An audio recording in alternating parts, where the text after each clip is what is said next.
لیکن یہ میری تم سے خواہش نہیں تھی، اللہ کا مطالبہ تم سے ایمان تک نہیں تھا، اب تقویٰ بھی اختیار کرنا ہے۔ پھر اس کے بعد تم نے صادق کے ساتھ نہیں، صادقین کے ساتھ۔ اب یہاں پر سیغہ ہے کثرت، اس کا مطلب ہے جس لمحے رسول یہ آیت پڑھ رہے تھے اس لمحے صرف اکیلا رسول صادق نہیں تھا،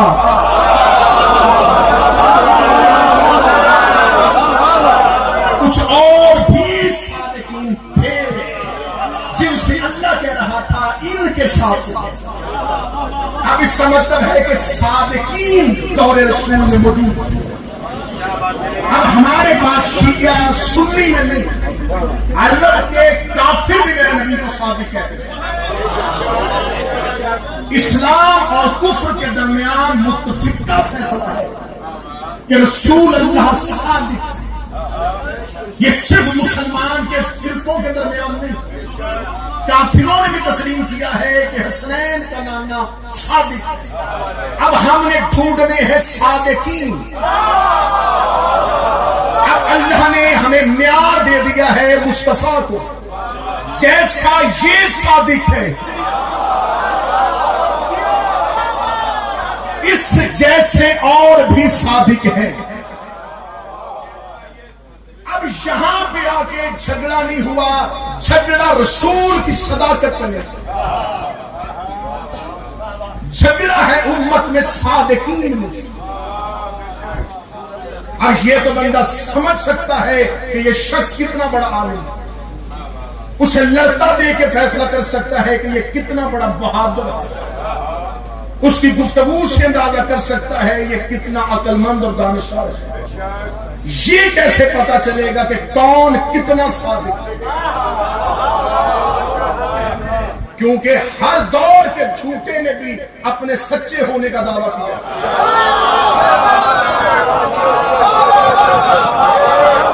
کائنات میں کوئی شخص اپنے آپ کو جھوٹا نہیں کہہ رہا، ہر کوئی کہتا ہے میں سچا ہوں۔ تو پھر کیسے پتا چلے کہ صادقین کون؟ میں گھنٹوں کی تقریر منٹوں میں کرنا چاہتا ہوں۔ اسلام میں ایک جنگ ایسی ہوئی ہے جو طاقت کی بنیاد پہ نہیں ہوئی، صداقت کی بنیاد پہ۔ حسین حافظ و سلامت رکھے، آپ نے سفر آسان کر دیا، آپ نے تقریر مختصر کر دی۔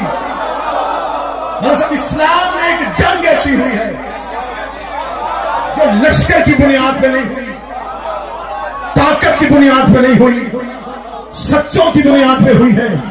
اور یہ لشکر مصطفیٰ نے ترتیب نہیں دیا، یہ لشکر اللہ نے ترتیب دیا ہے۔ بدر میں رسول کہتے تھے علم اشتہاد ہوگا، میدان میں یہ جائے گا، لشکر کی پہلی صف کو یہ چیرے گا۔ احد میں نبی بتاتے تھے کہ سالار کون ہوگا، خیبر میں نبی بتائیں گے، لیکن مباہلہ میں نبی نہیں بتا رہے، اللہ بتا رہا ہے ایک زہرا جائے گی، ایک حسن جائے گا، ایک حسین، ایک علی جائے گا، کیونکہ وہاں ہونی ہے جھوٹوں پہ لعنت۔ تقریر ابھی اس موڑ پہ آئی نہیں جہاں سے گفتگو جاری۔ سیدہ نے کرم کیا ہے کہ مدت کی آزمائش سے گزار بیٹھا ہوں، لیکن زہرا کا ترس ہے اس موقع پہ، اس نے مشکل کام کے لیے مجھے چنا، وہ مشکل کام کر رہے ہیں۔ اللہ نے مباہلہ صداقت کی بنیاد پہ، مباہلہ صداقت کی بنیاد پہ، اور یہ لشکر اللہ کا چنا ہوا لشکر، رسول کو اختیار ہی نہیں دیا۔ ہمیں میں کہتا ہوں جنہیں لے کے جانا ہے، اب یہ جو سچے ہیں یہ اللہ کے سچے ہیں۔ میری تقریر ایسے بند کتاب جیسے کھلتی ہے تو پتہ چلتا ہے صفحے میں کیا لکھا۔ اب اس جملے میں تقریر کھلنے لگی۔ یہ عزت والے ذاکرین سے دعا لوں، صدا سے دعا لوں، جھگڑا ابھی بھی نہیں ہوا، جھگڑا اس وقت شروع ہوا جب اہل بیت کا صدیق اور اہل اہل بیت کی صدیقہ کے مقابلے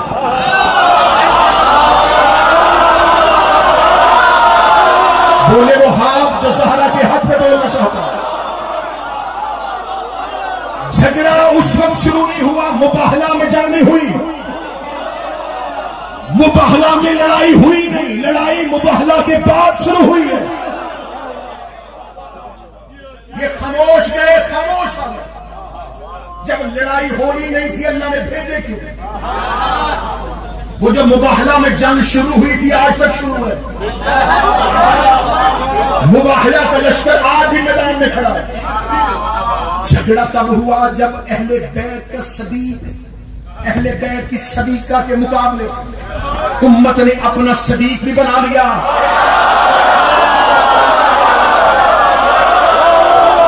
اپنی صدیقہ بھی بنا لی. مجھے حسین کی عزت کی قسم اس کیمرے میں پوری دنیا میں اس مجلس کو نشر کرنا ہے. بہت سے کان اس لفظ کو سنیں گے, بہت سی آنکھیں اس تقریر کو دیکھیں گی. میں جملے اس ذمہ دار مجلس میں کہہ رہا ہوں, تم اپنا صدیق بنا لیتے, تم اپنی صدیقہ بنا لیتے.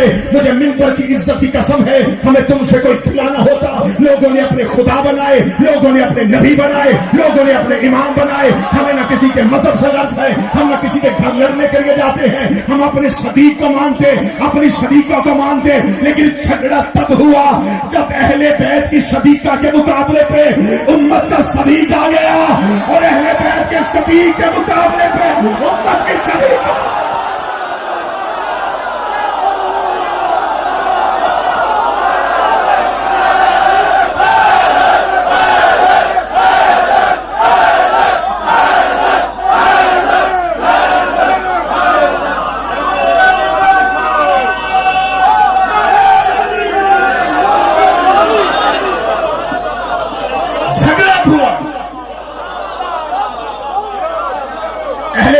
صدیقہ امت کا صدیق,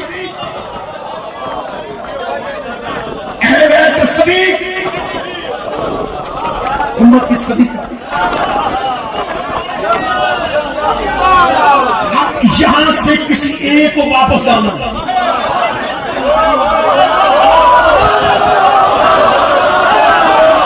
نانا تیری روحیں تیرے بدن سے نکلے گی اور نجف میں علی کی زرعی کا طواف کرے گی. فتح لینے کے لیے باغات کے مطالبے کے لیے نہیں گئی تھی زہرا, زہرا دربار میں صداقت لے کے گئی تھی. علی جمل میں قصاص دینے نہیں گیا تھا, علی جمل میں صداقت لے کے.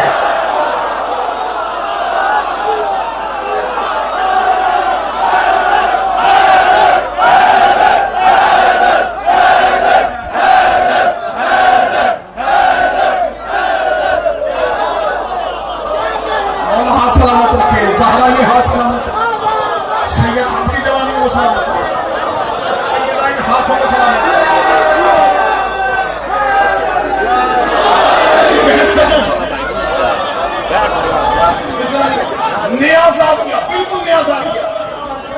تنویر شریعہ میں اس بات سے بحث ہی نہیں.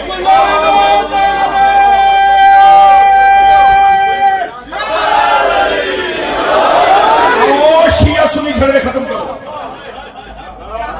میرا پیغام ہے ہر سنی کو. میں منبر پہ ہاتھ رکھ کے کہہ رہا ہوں, کربلا میں حسین اور عباس کی دہلیز پہ مان لائیے. اس تقریر کے بعد بندہ یا کافر ہوگا یا مومن ہوگا, درمیانہ رستہ ہے ہی نہیں.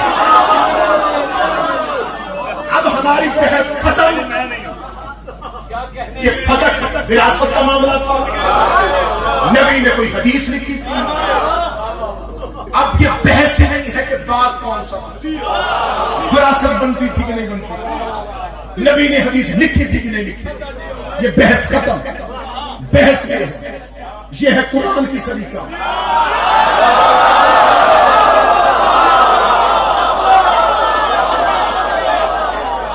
یہ ہے تاریخ کا صدیق. جھگڑا قرآن پہ ہے.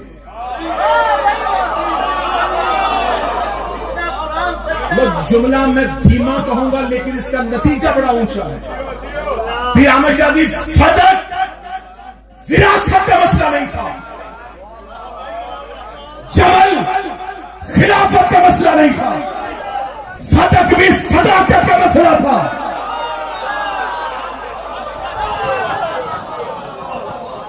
جمل بھی صداقت کا. صدق اور جمل کے تاریخی حقائق میں نے جانا ہی نہیں، بہت تفصیل سے پڑھ چکا ہوں. صدق بھی جمل کی. سیدہ دربار میں کیا کہہ کے یہ تاریخ ہے، اور یہ وہ تاریخ ہے جو سب نے لکھی ہے. تم اپنی مرضی کا ہسٹورین اٹھاؤ، تم اپنی مرضی کا ابن اسحاق سے شروع ہو جاؤ اور ابن خلدون سے گزرتا ہوا شبلی نمامی تک پہنچ. تیرے تمام مورخین میں لکھا کہ سیدہ دربار میں گئی اور یہ کہہ کے بیوی کی وراثت لی گئی. میں فضائل پڑھا، یہ کہہ کے لے لیا گیا یہ امت کا حق ہے، کیونکہ نبی تو چھوڑ کے جاتے وہ سب کا. لکھے یہ کیمرہ دوسرا سوال اور پھیلائے دیا، اگر صدق امت کا حق تھا تو صدقہ تقسیم کیوں نہیں ہوا؟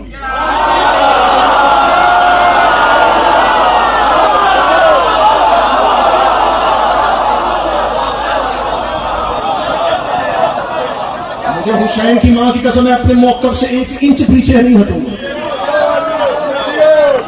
ملک ملک ملک ملک ملک جتنے ملک چھوڑوں گا 4 گز مٹی تو کہیں نہ کہیں مل ہی جائے گا.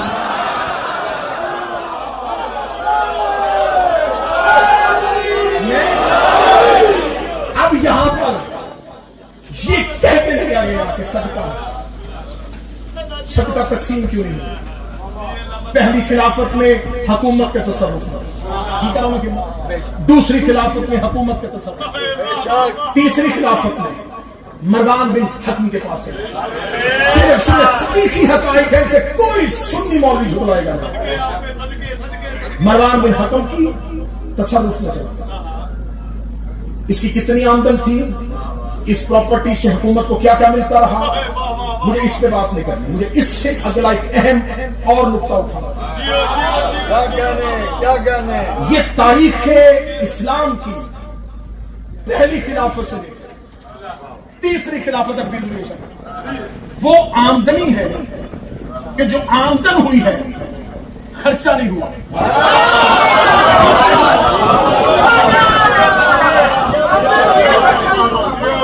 علم اقتصادیات، علم معاشیات، علم اکاؤنٹ سمجھنے والے میں نظر 40 لاکھ دینار آتا تھا، 4 لاکھ آتا تھا، 4,000 لاکھ. اس آمدن کا یہ انکم اسلام کی نظر آتی ہے، ایکسپینس نظر آتی ہے.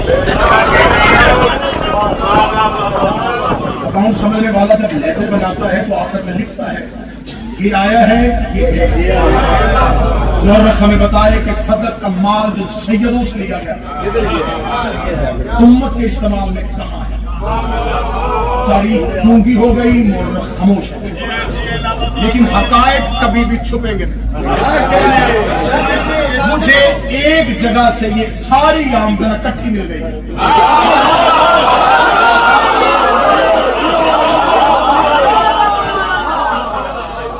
تقریر نہیں ہے، سرجری ہے. خدا کی قسم مجھے بتائیں، یہ جتنے بیٹھے ہیں اردو خطیب بیٹھے بسم اللہ، یہ تقریر نہیں، یہ تاریخ کا، یہ ہسٹری کا ایک ایسا آپریشن ہے، ایسے حقائق ہیں جن کو چھپایا جائے. اوپر طرح طرح کے سوالات، نہیں یہ تھا وہ تھا وہ، اصل چیز کہاں پر انکم آئی ہے، خرچ کم مانگی تھی 11,000، 25 سال کے بعد 35 ربیع الاخر تھا. امیر المومنین کے مقابلے میں اس وقت امیر المومنین کی حکومت قائم ہوتی ہے. ایک لشکر مدینہ سے وہ مکہ سے وہ بصرہ پہنچا. بصرہ سے رسول کی ایک زوجہ نے اس لشکر کی قیادت کی. یہ 30,000 کا لشکر بصرہ سے نکل کے اس میدان میں پہنچ گیا. اس لشکر کی تعداد 30,000. اس کا سامنا کرنے کے لیے امیر المومنین 20,000 کا لشکر میدان میں سامنے کھڑا. اب یہ جو علی لشکر لے کے گئے ہیں یہ 20,000 یہ سرکاری لشکر ہے. تو محنت پہ نہیں بولے گا تو پھر میں کیا پڑھوں. یہ لشکر سرکاری لشکر یہ فوج سرکاری فوج، کیونکہ علی گورنمنٹ میں علی کی حکومت ہے. اب اگر کوئی لشکر جائے گا تو یہ لشکر اسلام ہے، یہ لشکر اسلامی ہے. ان کی تنخواہیں مقرر ہیں، ان کے خرچے مقرر ہیں، یہ تمام اخراجات علی کی حکومت کے اندر. یہ 30,000 یہ پرائیویٹ ہے.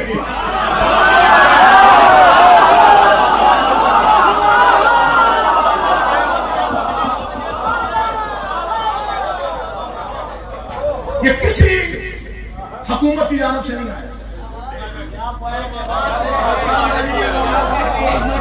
بصرہ کا گورنر نکلا تھا نہیں، شام کا حاکم آیا تھا.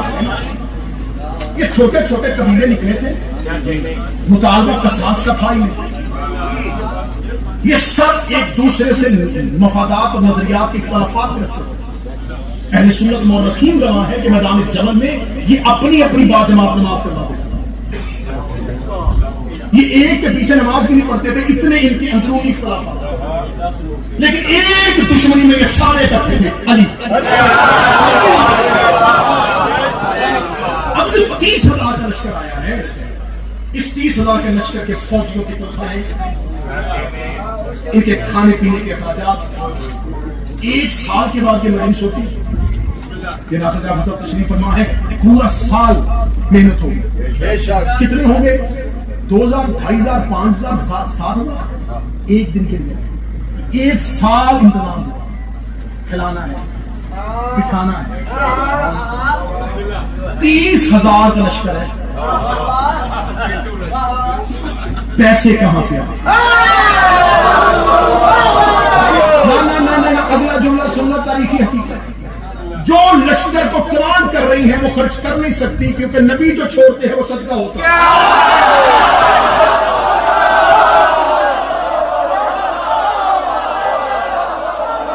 وراثت تو تقسیم ہوئی نہیں.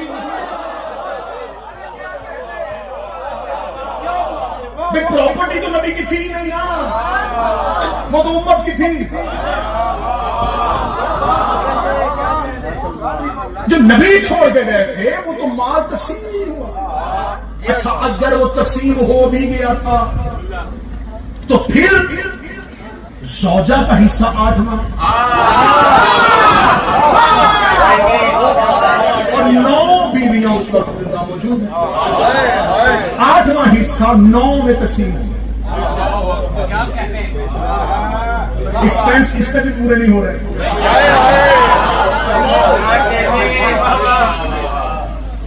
اب اس تقریر کو میں ایسے گھماتا رہوں گا، میرے ساتھ چلتے رہیں گے. یہ وہ تاریخی حقائق ہے جن سے نظر ہٹانے کے لیے آپ کو طرح طرح کے سوالات میں الجھا دیا جاتا ہے. حقائق اجتہادی تھی، حباب کے کتے بھونکے تھے، 40 لوگوں نے قرآن میں گواہیاں دے دی تھی، بعد میں معذرت بھی ہو گئی تھی، صلح بھی ہو گئی تھی، حالات بھی بہتر ہو گئے تھے، زہرا کو بھی سمجھا دیا گیا تھا، وراثت کا معاملہ تھا، ایک حدیث کا مسئلہ تھا. یہ تمام وہ سوالات ہیں جو پیدا کیے گئے تاکہ بچہ اس جگہ پہ نہ پہنچے جہاں پر پوری کی پوری تاریخ کھڑی ہے. ہمارا سوال یہ ہے جو زہرا سے چھینا گیا تھا وہ خطر تقسیم کیسے ہوا تھا؟ وہ امت میں تقسیم نہیں ہوا تو اس کو تصرف میں کہاں لایا گیا؟ وہ اخراجات کہاں پہ ہوئے؟ لیکن تقریر ختم اور آخری جملہ ہے جو زہرا سے چھینا گیا تھا جمل میں علی کے خلاف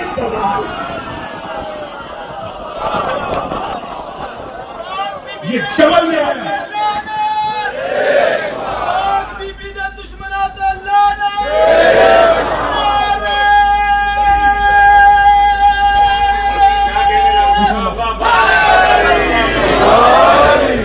سیدہ اپنے موقف سے پیچھے ہٹی، نالی اپنے موقف سے پیچھے. فضائل ختم اور تقریر کی آخری 3 منٹ کی فضائل کی بات، اور وہ بھی صرف نعرہ لگوانے کے لیے نہیں، ایک حقیقت پہنچانے کے لیے. آج کی تقریر کے بعد اہل سنت نوجوان جو اس تقریر کو سن رہے ہیں تو اپنی مرضی کے مولانا کے سر پہ قرآن رکھ کے ضرور پوچھیں کہ آپ اہل سنت کے نزدیک سیدہ معصومہ ہے کہ نہیں؟ سوال ہے نا، ہم پہ سوال نہیں ہوتے، ہم سوالات کے جوابات نہیں دیتے.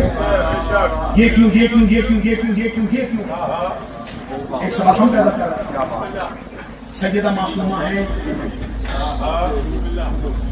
اگر مولانا کہے کہ نہیں، اس کے سامنے فوراً میرے اہل سنت بھائی جو اس تقریر کو سن رہا ہے، اس کے سامنے فوراً انما یرید اللہ کی آیت پڑھنا اور اسے کہنا بنفع قرآن عصمت زہرا ثابت. وہ کہے گا ہاں ہاں ہاں ہاں زہرا معصوم ہے. اسے کہنا معصوم کی تعریف کیا ہے. میں فقہی اصطلاح میں نہیں آتا، میں کوئی مشکل کوئی بھی اصطلاحات استعمال نہیں کرتا، میں آسان سے. معصوم اسے کہتے ہیں جس سے کبھی پوری زندگی میں کوئی خطا سرزد نہ ہو. تقریر ختم ہو چکی ہے. اگر اس کو تھوڑا سا مشکل کروں تو پھر یہ بنے گا جس سے کوئی واجب ترک نہ ہو، اسے معصوم. اور زہرا کی عصمت کے معاملے میں صحیح بخاری میں نبی کی زوجہ کی گواہی جب اس سے پوچھا گیا تھا کہ زہرا کتنی پاک، اس نے کہا اتنی پاک ہے کہ ظہر کے بعد حسن جیسا امام آیا تھا اور یہ عصر کے لیے مصلی پہ دوبارہ آ گئی تھی.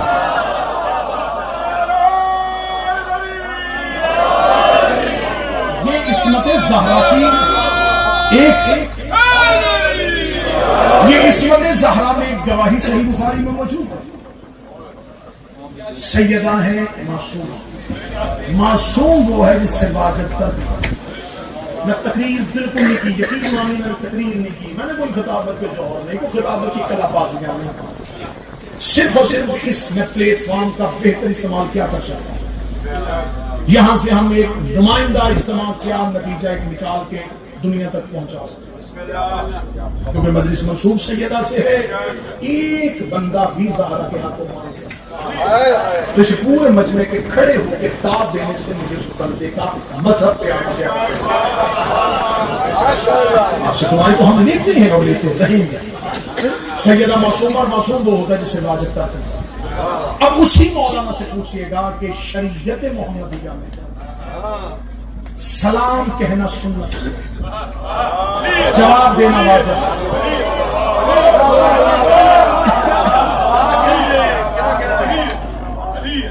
سلام کہنا سنت ہے کہ جواب دینا واجب. مذہب جعفریہ بھی کہتا ہے کہ حتیٰ کہ تم حالت نماز میں بھی اور تمہارے کام میں سلام کیا نماز سلام، کیونکہ واجب میں واجب کسی واجب میں کوئی فرق نہیں آتا. اس کا مطلب ہے سلام کہنا سنت ہے، جواب دینا واجب ہے. سلام کہنا سنت ہے، جواب دینا واجب ہے. دو فیصلے میرا سنی بیٹا تیرے مذہب کے مولویوں نے کر دیے ہیں کہ زہرا معصومہ ہے، اور دوسرا کہہ دیا ہے کہ سلام کہنا سنت ہے، جواب دینا واجب ہے. جب تیرے علماء اور مولانا یہ دونوں باتیں مان لیں، اس کی مسجد کی لائبریری میں جانا، وہاں سے صحیح بخاری اٹھانا. ریفرنس میں تجھے دے دیتا ہوں، کتاب خود اٹھا کے مولانا کے آگے کرنا کہ صحیح بخاری میں لکھا ہے کہ کچھ لوگ زہرا کے پاس گئے تھے، انہوں نے سلام کیا تھا اور زہرا نے جواب نہیں دیا تھا. اب دو باتوں میں سے ایک بات ہے، یا زہرا معصومہ نہیں ہے یا بندے مسلمان.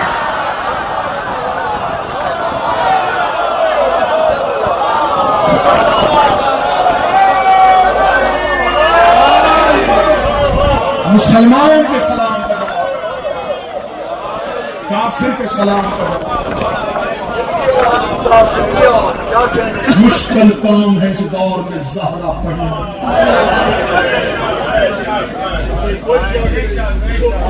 ہر کوئی آسانیوں میں رہنا چاہتا ہے، ہر کوئی سکون کی نیند سننا چاہتا ہے. کون ہے جو کہے کہ میں ایک لمحے کا خطرہ اپنے گلوں میں؟ کون ہے یہ کہے گا کہ میں اپنی زندگی اجیرت کر لوں، میں اپنا سکھ برباد کر لوں؟ نہیں، بس ٹھیک ہے، جیسے چلتا ہے ویسے چلنا چاہیے. تم چلاتے جاؤ گے، وہ پردے میں روتا جائے گا.